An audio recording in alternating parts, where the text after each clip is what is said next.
ಸರ್ಕಾರಿ ಉದ್ಯೋಗದ ಆಕಾಂಕ್ಷಿಗಳಿಗೆ ಸರ್ಕಾರ ಶುಭ ಸುದ್ದಿಯನ್ನ ನೀಡಿದೆ. ವಯೋಮಿತಿಯನ್ನ ಸಡಿಲಿಕೆ ಮಾಡಿ ಆದೇಶವನ್ನ ಹೊರಡಿಸಿದೆ. ಧಾರವಾಡದಲ್ಲಿ ಯುವಕರು ನಡೆಸಿದಂತ ಹೋರಾಟಕ್ಕೆ ಪ್ರತಿಫಲ ಸಿಕ್ಕಂತಾಗಿದೆ. ಉದ್ಯೋಗ ಆಕಾಂಕ್ಷಿಗಳಿಗೆ ಸರ್ಕಾರ ಗುಡ್ ನ್ಯೂಸ್. ಎಲ್ಲ ನೇಮಕಾತಿಗಳಲ್ಲಿ ವಯೋಮಿತಿ ಸಡಿಲಿಕೆ. ಸರ್ಕಾರದ ವಿವಿಧ ಇಲಾಖೆಗಳಲ್ಲಿ ಖಾಲಿ ಇರುವ ಹುದ್ದೆ ಭರ್ತಿ ಮಾಡುವಂತೆ ವಿದ್ಯಾರ್ಥಿಗಳು ಯುವಕರು ಬೀದಿಗೆ ಇಳಿದಿದ್ರು. ಧಾರವಾಡದಲ್ಲಿ ಬೀದಿಗೆ ಇಳಿದು ಸರ್ಕಾರದ ವಿರುದ್ಧ ರೋಷಾವೇಶ ಪ್ರದರ್ಶನ ಮಾಡಿದ್ರು. ಯುವಕರ ಕಿಚ್ಚಿಗೆ ಅಂತೂ ಎಚ್ಚೆತ್ತ ಸರ್ಕಾರ ಉದ್ಯೋಗದ ಆಕಾಂಕ್ಷಿಗಳಿಗೆ ಗುಡ್ ನ್ಯೂಸ್ ನೀಡಿದೆ. ವಯೋಮಿತಿ ಸಡಿಲಿಕೆ ಮಾಡಿದೆ. ರಾಜ್ಯ ಸರ್ಕಾರದ ಎಲ್ಲ ನೇಮಕಾತಿಗಳಲ್ಲಿ ಎಲ್ಲ ಪ್ರವರ್ಗಗಳಿಗೆ ಸೇರಿದ ಅಭ್ಯರ್ಥಿಗಳಿಗೆ ಒಂದು ಬಾರಿಗೆ 3 ವರ್ಷಗಳ ವಯೋಮಿತಿ ಸಡಿಲಿಕೆ ಮಾಡಿ ಸರ್ಕಾರ ಆದೇಶ ಹೊರಡಿಸಿದೆ. ಕಳೆದ 1 ವರ್ಷದಿಂದ ಸರ್ಕಾರಿ ನೇಮಕಾತಿಗಳಿಗೆ ಸಂಬಂಧಿಸಿದ ಹಲವಾರು ಚರ್ಚೆಗಳು ನಡೆಯುತ್ತಿವೆ.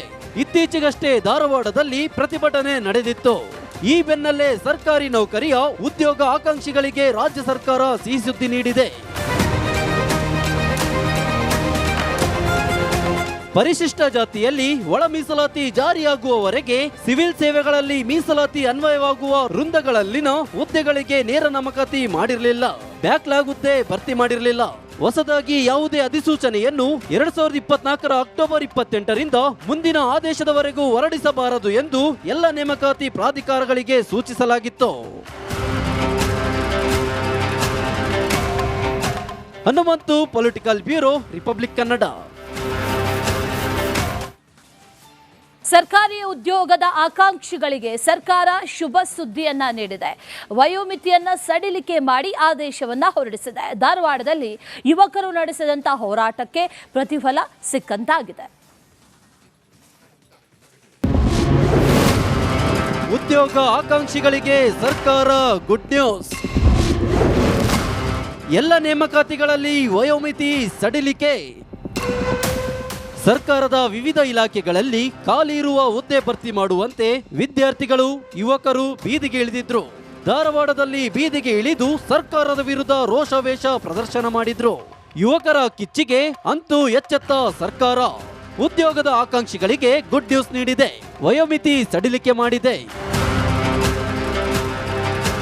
ರಾಜ್ಯ ಸರ್ಕಾರದ ಎಲ್ಲ ನೇಮಕಾತಿಗಳಲ್ಲಿ ಎಲ್ಲ ಪ್ರವರ್ಗಗಳಿಗೆ ಸೇರಿದ ಅಭ್ಯರ್ಥಿಗಳಿಗೆ ಒಂದು ಬಾರಿಗೆ 3 ವರ್ಷಗಳ ವಯೋಮಿತಿ ಸಡಿಲಿಕೆ ಮಾಡಿ ಸರ್ಕಾರ ಆದೇಶ ಹೊರಡಿಸಿದೆ. ಕಳೆದ 1 ವರ್ಷದಿಂದ ಸರ್ಕಾರಿ ನೇಮಕಾತಿಗಳಿಗೆ ಸಂಬಂಧಿಸಿದ ಹಲವಾರು ಚರ್ಚೆಗಳು ನಡೆಯುತ್ತಿವೆ. ಇತ್ತೀಚೆಗಷ್ಟೇ ಧಾರವಾಡದಲ್ಲಿ ಪ್ರತಿಭಟನೆ ನಡೆದಿತ್ತು. ಈ ಬೆನ್ನಲ್ಲೇ ಸರ್ಕಾರಿ ನೌಕರಿಯ ಉದ್ಯೋಗ ಆಕಾಂಕ್ಷಿಗಳಿಗೆ ರಾಜ್ಯ ಸರ್ಕಾರ ಸಿಹಿ ಸುದ್ದಿ ನೀಡಿದೆ. ಪರಿಶಿಷ್ಟ ಜಾತಿಯಲ್ಲಿ ಒಳ ಮೀಸಲಾತಿ ಜಾರಿಯಾಗುವವರೆಗೆ ಸಿವಿಲ್ ಸೇವೆಗಳಲ್ಲಿ ಮೀಸಲಾತಿ ಅನ್ವಯವಾಗುವ ವೃಂದಗಳಲ್ಲಿನ ಹುದ್ದೆಗಳಿಗೆ ನೇರ ನೇಮಕಾತಿ ಮಾಡಿರಲಿಲ್ಲ. ಬ್ಯಾಕ್ಲಾಗ್ ಹುದ್ದೆ ಭರ್ತಿ ಮಾಡಿರಲಿಲ್ಲ. ಹೊಸದಾಗಿ ಯಾವುದೇ ಅಧಿಸೂಚನೆಯನ್ನು 2024 ಅಕ್ಟೋಬರ್ 28ರಿಂದ ಮುಂದಿನ ಆದೇಶದವರೆಗೂ ಹೊರಡಿಸಬಾರದು ಎಂದು ಎಲ್ಲ ನೇಮಕಾತಿ ಪ್ರಾಧಿಕಾರಗಳಿಗೆ ಸೂಚಿಸಲಾಗಿತ್ತು. Hanumanthu, political bureau, Republic Kannada. ಸರ್ಕಾರಿ ಉದ್ಯೋಗದ ಆಕಾಂಕ್ಷಿಗಳಿಗೆ ಸರ್ಕಾರ ಶುಭ ಸುದ್ದಿಯನ್ನ ನೀಡಿದೆ. ವಯೋಮಿತಿಯನ್ನ ಸಡಿಲಿಕೆ ಮಾಡಿ ಆದೇಶವನ್ನ ಹೊರಡಿಸಿದೆ. ಧಾರವಾಡದಲ್ಲಿ ಯುವಕರು ನಡೆಸಿದಂತ ಹೋರಾಟಕ್ಕೆ ಪ್ರತಿಫಲ ಸಿಕ್ಕಂತಾಗಿದೆ. ಉದ್ಯೋಗ ಆಕಾಂಕ್ಷಿಗಳಿಗೆ ಸರ್ಕಾರ ಗುಡ್ ನ್ಯೂಸ್. ಎಲ್ಲ ನೇಮಕಾತಿಗಳಲ್ಲಿ ವಯೋಮಿತಿ ಸಡಿಲಿಕೆ. ಸರ್ಕಾರದ ವಿವಿಧ ಇಲಾಖೆಗಳಲ್ಲಿ ಖಾಲಿ ಇರುವ ಹುದ್ದೆ ಭರ್ತಿ ಮಾಡುವಂತೆ ವಿದ್ಯಾರ್ಥಿಗಳು ಯುವಕರು ಬೀದಿಗೆ ಇಳಿದಿದ್ರು. ಧಾರವಾಡದಲ್ಲಿ ಬೀದಿಗೆ ಇಳಿದು ಸರ್ಕಾರದ ವಿರುದ್ಧ ರೋಷಾವೇಶ ಪ್ರದರ್ಶನ ಮಾಡಿದ್ರು. ಯುವಕರ ಕಿಚ್ಚಿಗೆ ಅಂತೂ ಎಚ್ಚೆತ್ತ ಸರ್ಕಾರ ಉದ್ಯೋಗದ ಆಕಾಂಕ್ಷಿಗಳಿಗೆ ಗುಡ್ ನ್ಯೂಸ್ ನೀಡಿದೆ. ವಯೋಮಿತಿ ಸಡಿಲಿಕೆ ಮಾಡಿದೆ. ರಾಜ್ಯ ಸರ್ಕಾರದ ಎಲ್ಲ ನೇಮಕಾತಿಗಳಲ್ಲಿ ಎಲ್ಲ ಪ್ರವರ್ಗಗಳಿಗೆ ಸೇರಿದ ಅಭ್ಯರ್ಥಿಗಳಿಗೆ ಒಂದು ಬಾರಿಗೆ 3 ವರ್ಷಗಳ ವಯೋಮಿತಿ ಸಡಿಲಿಕೆ ಮಾಡಿ ಸರ್ಕಾರ ಆದೇಶ ಹೊರಡಿಸಿದೆ. ಕಳೆದ 1 ವರ್ಷದಿಂದ ಸರ್ಕಾರಿ ನೇಮಕಾತಿಗಳಿಗೆ ಸಂಬಂಧಿಸಿದ ಹಲವಾರು ಚರ್ಚೆಗಳು ನಡೆಯುತ್ತಿವೆ. ಇತ್ತೀಚೆಗಷ್ಟೇ ಧಾರವಾಡದಲ್ಲಿ ಪ್ರತಿಭಟನೆ ನಡೆದಿತ್ತು. ಈ ಬೆನ್ನಲ್ಲೇ ಸರ್ಕಾರಿ ನೌಕರಿಯ ಉದ್ಯೋಗ ಆಕಾಂಕ್ಷಿಗಳಿಗೆ ರಾಜ್ಯ ಸರ್ಕಾರ ಸಿಹಿ ಸುದ್ದಿ ನೀಡಿದೆ. ಪರಿಶಿಷ್ಟ ಜಾತಿಯಲ್ಲಿ ಒಳ ಮೀಸಲಾತಿ ಜಾರಿಯಾಗುವವರೆಗೆ ಸಿವಿಲ್ ಸೇವೆಗಳಲ್ಲಿ ಮೀಸಲಾತಿ ಅನ್ವಯವಾಗುವ ವೃಂದಗಳಲ್ಲಿನ ಹುದ್ದೆಗಳಿಗೆ ನೇರ ನೇಮಕಾತಿ ಮಾಡಿರಲಿಲ್ಲ. ಬ್ಯಾಕ್ಲಾಗ್ ಹುದ್ದೆ ಭರ್ತಿ ಮಾಡಿರಲಿಲ್ಲ. ಹೊಸದಾಗಿ ಯಾವುದೇ ಅಧಿಸೂಚನೆಯನ್ನು 2024 ಅಕ್ಟೋಬರ್ 28ರಿಂದ ಮುಂದಿನ ಆದೇಶದವರೆಗೂ ಹೊರಡಿಸಬಾರದು ಎಂದು ಎಲ್ಲ ನೇಮಕಾತಿ ಪ್ರಾಧಿಕಾರಗಳಿಗೆ ಸೂಚಿಸಲಾಗಿತ್ತು. Hanumanthu, political bureau, Republic Kannada. ಸರ್ಕಾರಿ ಉದ್ಯೋಗದ ಆಕಾಂಕ್ಷಿಗಳಿಗೆ ಸರ್ಕಾರ ಶುಭ ಸುದ್ದಿಯನ್ನ ನೀಡಿದೆ. ವಯೋಮಿತಿಯನ್ನ ಸಡಿಲಿಕೆ ಮಾಡಿ ಆದೇಶವನ್ನ ಹೊರಡಿಸಿದೆ. ಧಾರವಾಡದಲ್ಲಿ ಯುವಕರು ನಡೆಸಿದಂತ ಹೋರಾಟಕ್ಕೆ ಪ್ರತಿಫಲ ಸಿಕ್ಕಂತಾಗಿದೆ. ಉದ್ಯೋಗ ಆಕಾಂಕ್ಷಿಗಳಿಗೆ ಸರ್ಕಾರ ಗುಡ್ ನ್ಯೂಸ್. ಎಲ್ಲ ನೇಮಕಾತಿಗಳಲ್ಲಿ ವಯೋಮಿತಿ ಸಡಿಲಿಕೆ. ಸರ್ಕಾರದ ವಿವಿಧ ಇಲಾಖೆಗಳಲ್ಲಿ ಖಾಲಿ ಇರುವ ಹುದ್ದೆ ಭರ್ತಿ ಮಾಡುವಂತೆ ವಿದ್ಯಾರ್ಥಿಗಳು, ಯುವಕರು ಬೀದಿಗೆ ಇಳಿದಿದ್ರು. ಧಾರವಾಡದಲ್ಲಿ ಬೀದಿಗೆ ಇಳಿದು ಸರ್ಕಾರದ ವಿರುದ್ಧ ರೋಷಾವೇಶ ಪ್ರದರ್ಶನ ಮಾಡಿದ್ರು. ಯುವಕರ ಕಿಚ್ಚಿಗೆ ಅಂತೂ ಎಚ್ಚೆತ್ತ ಸರ್ಕಾರ ಉದ್ಯೋಗದ ಆಕಾಂಕ್ಷಿಗಳಿಗೆ ಗುಡ್ ನ್ಯೂಸ್ ನೀಡಿದೆ. ವಯೋಮಿತಿ ಸಡಿಲಿಕೆ ಮಾಡಿದೆ. ರಾಜ್ಯ ಸರ್ಕಾರದ ಎಲ್ಲ ನೇಮಕಾತಿಗಳಲ್ಲಿ ಎಲ್ಲ ಪ್ರವರ್ಗಗಳಿಗೆ ಸೇರಿದ ಅಭ್ಯರ್ಥಿಗಳಿಗೆ ಒಂದು ಬಾರಿಗೆ 3 ವರ್ಷಗಳ ವಯೋಮಿತಿ ಸಡಿಲಿಕೆ ಮಾಡಿ ಸರ್ಕಾರ ಆದೇಶ ಹೊರಡಿಸಿದೆ. ಕಳೆದ 1 ವರ್ಷದಿಂದ ಸರ್ಕಾರಿ ನೇಮಕಾತಿಗಳಿಗೆ ಸಂಬಂಧಿಸಿದ ಹಲವಾರು ಚರ್ಚೆಗಳು ನಡೆಯುತ್ತಿವೆ. ಇತ್ತೀಚೆಗಷ್ಟೇ ಧಾರವಾಡದಲ್ಲಿ ಪ್ರತಿಭಟನೆ ನಡೆದಿತ್ತು. ಈ ಬೆನ್ನಲ್ಲೇ ಸರ್ಕಾರಿ ನೌಕರಿಯ ಉದ್ಯೋಗ ಆಕಾಂಕ್ಷಿಗಳಿಗೆ ರಾಜ್ಯ ಸರ್ಕಾರ ಸಿಹಿ ಸುದ್ದಿ ನೀಡಿದೆ. ಪರಿಶಿಷ್ಟ ಜಾತಿಯಲ್ಲಿ ಒಳ ಮೀಸಲಾತಿ ಜಾರಿಯಾಗುವವರೆಗೆ ಸಿವಿಲ್ ಸೇವೆಗಳಲ್ಲಿ ಮೀಸಲಾತಿ ಅನ್ವಯವಾಗುವ ವೃಂದಗಳಲ್ಲಿನ ಹುದ್ದೆಗಳಿಗೆ ನೇರ ನೇಮಕಾತಿ ಮಾಡಿರಲಿಲ್ಲ. ಬ್ಯಾಕ್ಲಾಗ್ ಹುದ್ದೆ ಭರ್ತಿ ಮಾಡಿರಲಿಲ್ಲ.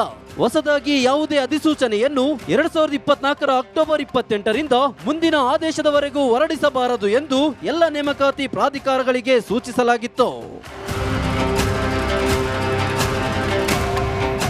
Hanumanthu, political bureau, Republic Kannada. ಸರ್ಕಾರಿ ಉದ್ಯೋಗದ ಆಕಾಂಕ್ಷಿಗಳಿಗೆ ಸರ್ಕಾರ ಶುಭ ಸುದ್ದಿಯನ್ನ ನೀಡಿದೆ. ವಯೋಮಿತಿಯನ್ನ ಸಡಿಲಿಕೆ ಮಾಡಿ ಆದೇಶವನ್ನ ಹೊರಡಿಸಿದೆ. ಧಾರವಾಡದಲ್ಲಿ ಯುವಕರು ನಡೆಸಿದಂತ ಹೋರಾಟಕ್ಕೆ ಪ್ರತಿಫಲ ಸಿಕ್ಕಂತಾಗಿದೆ. ಉದ್ಯೋಗ ಆಕಾಂಕ್ಷಿಗಳಿಗೆ ಸರ್ಕಾರ ಗುಡ್ ನ್ಯೂಸ್. ಎಲ್ಲ ನೇಮಕಾತಿಗಳಲ್ಲಿ ವಯೋಮಿತಿ ಸಡಿಲಿಕೆ. ಸರ್ಕಾರದ ವಿವಿಧ ಇಲಾಖೆಗಳಲ್ಲಿ ಖಾಲಿ ಇರುವ ಹುದ್ದೆ ಭರ್ತಿ ಮಾಡುವಂತೆ ವಿದ್ಯಾರ್ಥಿಗಳು, ಯುವಕರು ಬೀದಿಗೆ ಇಳಿದಿದ್ರು. ಧಾರವಾಡದಲ್ಲಿ ಬೀದಿಗೆ ಇಳಿದು ಸರ್ಕಾರದ ವಿರುದ್ಧ ರೋಷಾವೇಶ ಪ್ರದರ್ಶನ ಮಾಡಿದ್ರು. ಯುವಕರ ಕಿಚ್ಚಿಗೆ ಅಂತೂ ಎಚ್ಚೆತ್ತ ಸರ್ಕಾರ ಉದ್ಯೋಗದ ಆಕಾಂಕ್ಷಿಗಳಿಗೆ ಗುಡ್ ನ್ಯೂಸ್ ನೀಡಿದೆ. ವಯೋಮಿತಿ ಸಡಿಲಿಕೆ ಮಾಡಿದೆ.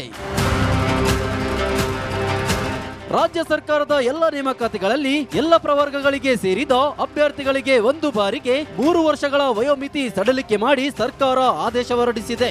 ಕಳೆದ 1 ವರ್ಷದಿಂದ ಸರ್ಕಾರಿ ನೇಮಕಾತಿಗಳಿಗೆ ಸಂಬಂಧಿಸಿದ ಹಲವಾರು ಚರ್ಚೆಗಳು ನಡೆಯುತ್ತಿವೆ. ಇತ್ತೀಚೆಗಷ್ಟೇ ಧಾರವಾಡದಲ್ಲಿ ಪ್ರತಿಭಟನೆ ನಡೆದಿತ್ತು. ಈ ಬೆನ್ನಲ್ಲೇ ಸರ್ಕಾರಿ ನೌಕರಿಯ ಉದ್ಯೋಗ ಆಕಾಂಕ್ಷಿಗಳಿಗೆ ರಾಜ್ಯ ಸರ್ಕಾರ ಸಿಹಿ ಸುದ್ದಿ ನೀಡಿದೆ. ಪರಿಶಿಷ್ಟ ಜಾತಿಯಲ್ಲಿ ಒಳ ಮೀಸಲಾತಿ ಜಾರಿಯಾಗುವವರೆಗೆ ಸಿವಿಲ್ ಸೇವೆಗಳಲ್ಲಿ ಮೀಸಲಾತಿ ಅನ್ವಯವಾಗುವ ವೃಂದಗಳಲ್ಲಿನ ಹುದ್ದೆಗಳಿಗೆ ನೇರ ನೇಮಕಾತಿ ಮಾಡಿರಲಿಲ್ಲ. ಬ್ಯಾಕ್ಲಾಗ್ ಹುದ್ದೆ ಭರ್ತಿ ಮಾಡಿರಲಿಲ್ಲ. ಹೊಸದಾಗಿ ಯಾವುದೇ ಅಧಿಸೂಚನೆಯನ್ನು 2024 ಅಕ್ಟೋಬರ್ 28ರಿಂದ ಮುಂದಿನ ಆದೇಶದವರೆಗೂ ಹೊರಡಿಸಬಾರದು ಎಂದು ಎಲ್ಲ ನೇಮಕಾತಿ ಪ್ರಾಧಿಕಾರಗಳಿಗೆ ಸೂಚಿಸಲಾಗಿತ್ತು. Hanumanthu, political bureau, Republic Kannada.